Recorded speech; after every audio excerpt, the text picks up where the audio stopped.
गुणकार ही है। वो गुणकार इसका है ना, किसका? संख्यात का गुणकार है इसका ये 6 अपन है, अंक है, लेकिन वो अंक की कीमत उसके साथ है ना। नहीं, यहाँ पर अपन 6 निकाला समान समान संख्या, फिर इसके बाद एक कम असंख्यात गुणकार रह गया ना, उसमें यहाँ का 2 गुणकार जो है वो जोड़ेंगे। मुझे ऐसा लग रहा है हाँ, कि उस 2 की कीमत अलग है, ये 2 की कीमत 2 ही है, दूसरा कुछ भी नहीं है यहाँ पर। 2 मतलब 2 ही है ना, लेकिन जिस गुणकार के साथ है उसको उसकी कीमत आते हैं इसके साथ। लेकिन अपने वो समान संख्या निकाली ना, हमेशा ऐसा ही करते कि समान समान संख्या निकाली, तो इसका इसके साथ गुणकार और इसका इसके साथ गुणकार है, तो उसमें ये 2 समान ही है ना। फिर समान संख्या निकालने के बाद जो शेष गुणकार बचता है उन दोनों को अपन जोड़ते तो एक ही हुआ ना। जैसे अभी हमेशा करते वो 10 गुणित 2 प्लस 10 गुणित 4 है, समझो यहाँ तो 10 समान संख्या निकालेंगे और 10 गुणित 6 हो जाएगा ना, यह 4 और ऐसा ही है ना यहाँ पर। घाटी में मुझे ऐसा लगा, नहीं, असंख्यात में एक कम इतना गुणकार है, उसमें 2 अधिक जोड़ेंगे।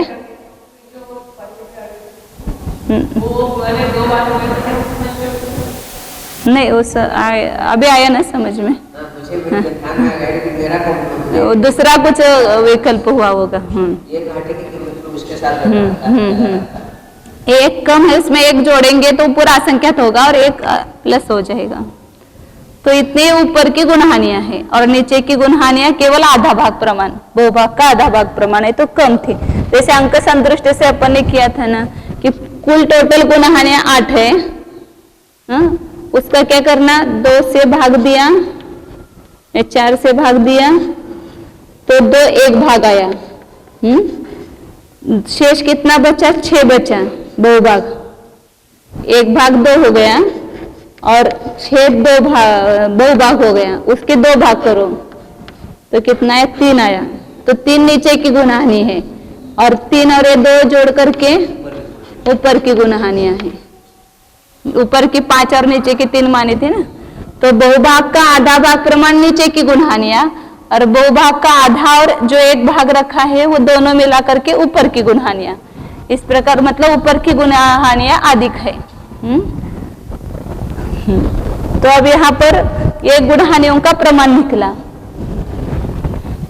नाना गुणहानि ये पल्ले का अर्धच्छेद का असंख्यात्वा भाग और ऊपर की गुणहानि कितनी हो गई, पल्ले का अर्धच्छेद का असंख्यात्वा भाग 2 और 1 अधिक असंख्यात, और नीचे की गुणहानियां पल्ले का अर्धच्छेद भागिले असंख्यात 2, इतने आधे प्रमाण हो गई। नीचे की और ऊपर की गुणहानियां लेना। अब वहां उसका परस्पर गुणा इतनी बार 2 को रखेंगे तो अन्यन्याभ्यस्त राशि आती है। तो यहाँ इसके नाना गुणहानि की अपेक्षा अन्यन्याभ्यस्त राशि निकालेंगे तो बहुत बड़ी आएगी। जैसे 8 नाना गुणहानियां थी तो उसको 2 बार रखेंगे तो 256 आएगा। तो ये बड़ा है। फिर नीचे के ऊपर की गुणहानियां जो है इससे कम है तो उसकी अन्यन्याभ्यस्त राशि इससे छोटी आएगी, इसलिए पल्ले का असंख्यात हो गया। अन्यन्याभ्यस्त राशि समझना। और नीचे की अन्यन्याभ्यस्त राशि पल्ले वगैरह असंख्यात है, उससे भी छोटी आएगी। अंक संदृष्टि से ये 256 आएगी, ये 32 और ये 8। जैसे 3 गुणहानियां है, 3 बार 2 का गुना करेंगे तो 8 आता है, 5 बार 2 का गुना किया तो 32 आता है, 8 बार 2 का गुना किया तो 256 आता है। तो इस प्रकार सब मिलाकर के अन्यन्याभ्यस्त राशि यह है, ऊपर की अन्यन्याभ्यस्त राशि और नीचे की अन्यन्याभ्यस्त राशि यह है। अब इस प्रमाण को लेकर के अपने को और गुणहानि आयाम निकालना है।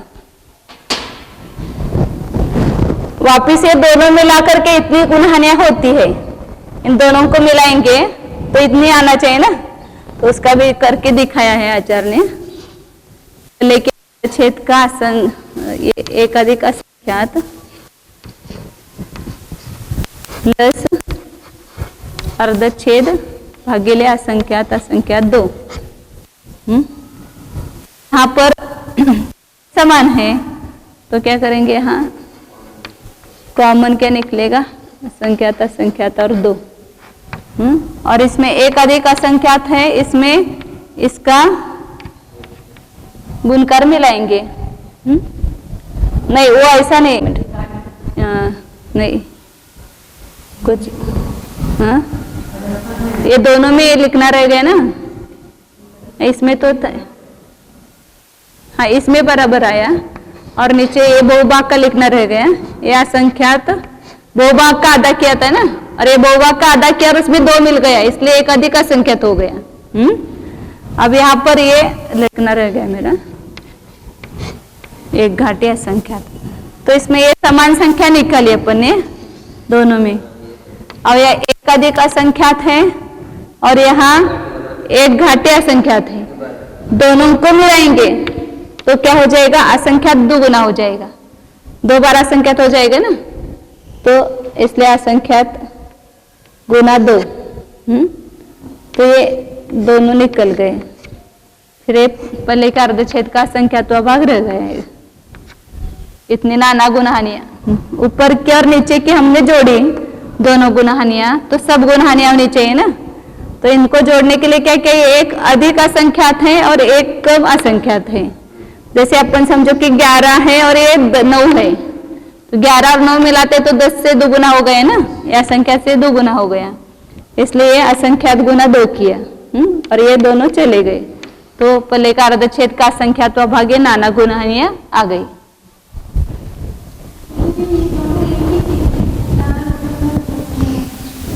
गुणहानि आयाम नहीं निकाला अभी, ये नाना गुणहानियों का ही दिखाया, मतलब ये ऊपर की और नीचे की गुणहानियों को मिलाते हैं तो वापिस सर्व गुणहानियां होती है।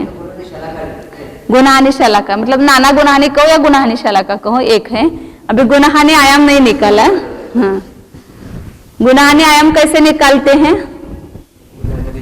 संपूर्ण स्थिति भेदों को नाना गुणहानियों से भाग देते हैं तो वहां पर एक गुणहानि का आयाम निकलता है। जैसे अपन उसमें करते थे 48 स्थिति बांधी और उसमें 6 नाना गुणहानि होती है, तो 48 को 6 का भाग दिया तो 8 गुणहानि आयाम आता है। इसी प्रकार यहाँ जो स्थिति मतलब योग स्थानों की संख्या है उसको नाना गुणहानि का भाग देंगे तो एक गुणहानि का आयाम, क्योंकि सब गुणहानि का आयाम समान आता है ना, इसलिए संपूर्ण स्थान भेदों को स्थान भागिले नाना गुणहानि सर्व स्थान को हो। चलिए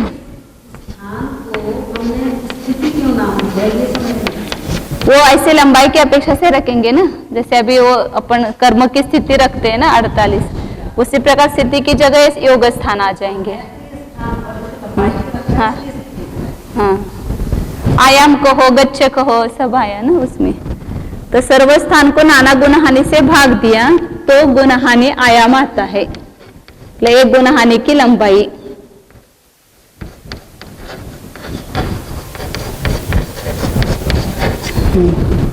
और सर्वस्थान कितने हैं, जगह श्रेणी भागिले असंख्यात गुणिले 31 बटे सूच्यंगुल का असंख्यात्व भाग अधिक 1, इतने सर्वस्थान हैं।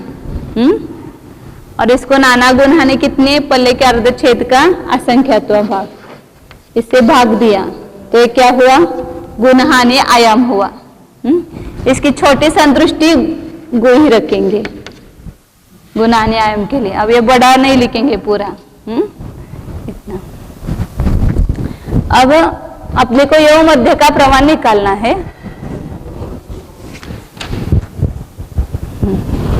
कल बताया था योग मध्य का प्रमाण कितना है,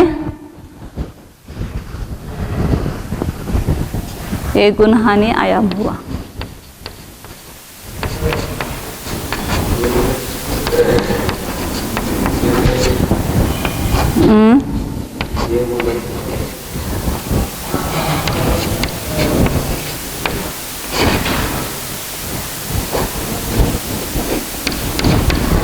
इसकी संदृष्टि गु है। तो योग योग मध्य निकालने के लिए जितना द्रव्य है पूरा सर्वधन मतलब त्रसपर्याप्त जीव राशि सर्वधन, उसको कुछ कम 3 गुण हानि से भाग दिया, कुछ कम 3 गुण हानि, तो यहाँ यव मध्य का प्रमाण आता है।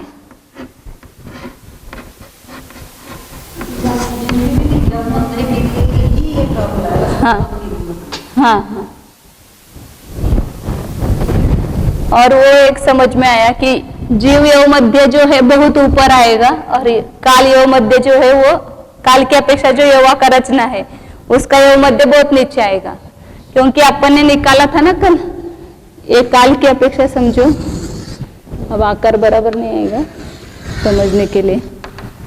तो यहाँ पर अपन काल की अपेक्षा से देखें तो यहाँ 4 समय वाले, 5 समय वाले, 6 समय वाले, 7 और 8 समय वाले या खत्म हो जाते हैं।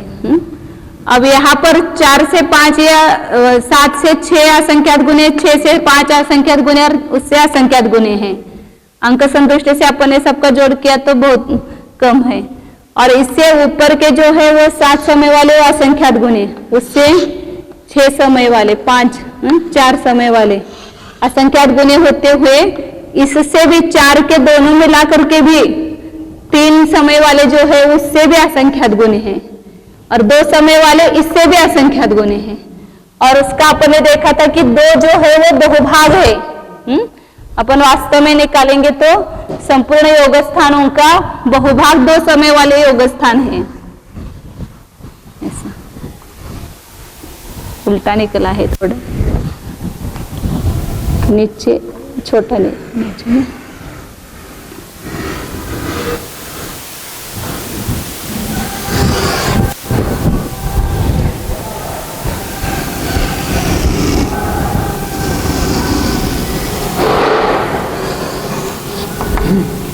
तो ये 2 समय वाले समझो कि बहुभाग ये ऊपर के हैं, फिर 3 समय वाले उसका 1 भाग का भी बहुभाग है, ऐसे बहुत। और भी मैंने मतलब छोटा निकाला, इससे भी बहुत बड़ा आएगा। और ये जो बाकी के हैं 4, 5, 6, 7, 8, वापिस 7, 6, 5, 4 वाले, ये सब 1 भाग में है। मतलब 1 भाग का 1 भाग, ये 1 भाग का बहुभाग, फिर 1 भाग का बहुभाग, और फिर जो 1 भाग बचा है इसमें सब है। और अपना यह यव मध्य यहाँ पर है, ये समझ में है, ये यव मध्य यहाँ पर है। मतलब यहाँ जो है ऊपर के योग स्थान है, नीचे के योग स्थानों से असंख्यात गुणे हैं, बहुत असंख्यात गुणे हैं, क्योंकि ये बहुभाग प्रमाण 2 समय वाले, और उसका 1 भाग रहा, उसका भी बहुभाग 3 समय वाले, और फिर उसके नीचे 4, 5, 6, 7 समय वाले आए, फिर उस यहाँ पर यव मध्य आया है। मतलब ऊपर बहुत सारे योग स्थान है यव मध्य के ऊपर, और नीचे जो है वो केवल ये जो है इतने ही है। और यहाँ अपना जो यव मध्य है जीव का, वह केवल ऊपर के योग स्थान अधिक है, गुणित नहीं है। यहाँ पर तो यव मध्य जो जहाँ आया उससे ऊपर के योग स्थान जो है वो कितने बहुत सारे असंख्यात गुणित है, और यहाँ जो जीव यव मध्य आया है उसके नीचे के जो योग स्थान है उससे इसके ऊपर के जो योग स्थान है वे केवल कुछ अधिक है। इसलिए इसके ऊपर बहुत ऊपर जाकर के ये जीव यव मध्य आएगा योग स्थान में जाकर के। और फिर सब अपने जो उत्कृष्ट है ना स्थान, द्विंद्रिय, पर्याप्त का, त्रिंद्रिय का, ये सब 2 समय वाले में आएंगे। ये 3 समय वाले, 2 समय वाले तक सब रहेंगे जीव। और फिर इसलिए ये यहाँ ऊपर आएंगे ना ये जीव यव मध्य, ये 2 समय वाले ही होंगे। इसमें जो जीव यव मध्य के ऊपर के जो योग स्थान है ना, वे 2 समय वाले जो योग स्थान होंगे ना, इसके बीच में ये योग स्थान आएगा ये जीव यव मध्य का। है समझ में? हाँ।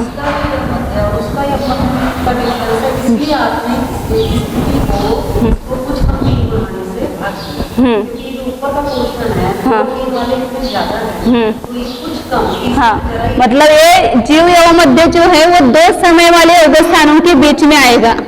अब यह काल की अपेक्षा से तो छोटा इसका है, और यही जीव की अपेक्षा से देखेंगे तो यहाँ पर जो योग स्थान आएगा ये बड़ा हिस्सा हो जाएगा, क्योंकि यहाँ इस 2 समय वाले यहाँ में जीव रखेंगे तो सबसे ज्यादा पाए जाएंगे। हाँ, क्योंकि ये बहुभाग है और इसके बीच में आएगा जीव योग मध्य।